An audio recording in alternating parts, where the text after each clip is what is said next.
اور جتوں تک رہ گئی آل دی بات، میرے نبی صلی اللہ علیہ وسلم نے فرمایا، آپ نے فرمایا او لوکو، ایک حدیث تے تساں سنی ہو سی نا کہ میری آل دی مثال میری آل دی مثال کشتی نوح علیہ السلام دی طرح ہے. اے حضور نے فرمایا میری آل دی مثال کشتی ہے نوح علیہ السلام دی طرح ہے.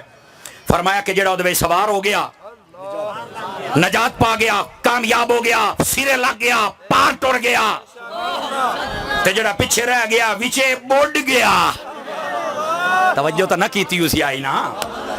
لیکن ایک حدیث پاک دے نال دی اور بھی ملدی جلدی ہے. نبی پاک علیہ السلام نے فرمایا میری اہل بیت دی مثال بنی اسرائیل دے اس بوئے دی طرح ہے جے وچوں بندہ ٹپے تے گناہ معاف ہو جاندے نے. تسی آکھو گے او کیڑا بوئا تے کتھے ہے؟ قرآن مجید دے پہلا سپارہ پڑھ دعا پڑھ تینوں لاگل ہو جاوے، پہلا پڑھ تیرا مسئلہ حل ہو جانا ہے. فرمایا وادخلوا الباب سجدا وقولوا حطۃ نغفر لکم. وادخلوا الباب، اللہ فرمایا بنی اسرائیل ایدو آندے پئے ہو نا، اس شہر دے 8-10 دروازے نے جتنے بھی ہیں، میں تشریح نہیں جا رہا. فرمایا تسی اس سچو بھی نہیں، اس سچو بھی نہیں، اس سچو بھی نہیں، اس بوئے چو بڑھنا ہے. ایک مثال او دا نام ہتا، اس سچو بڑھنا. کیوں؟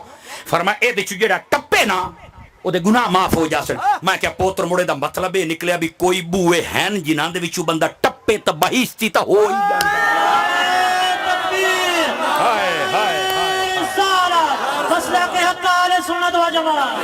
ایتھے بابے فرید پاک دا بہیستی دروازے دی گال کرو تو کئیاں دے ڈیڈے پیڑ پمدی ہے. اما کیا نسل مکی، اے دا مطلب ہے بوئے ہل جو بندہ ٹپے تے جنتی ہو جاندا ہے.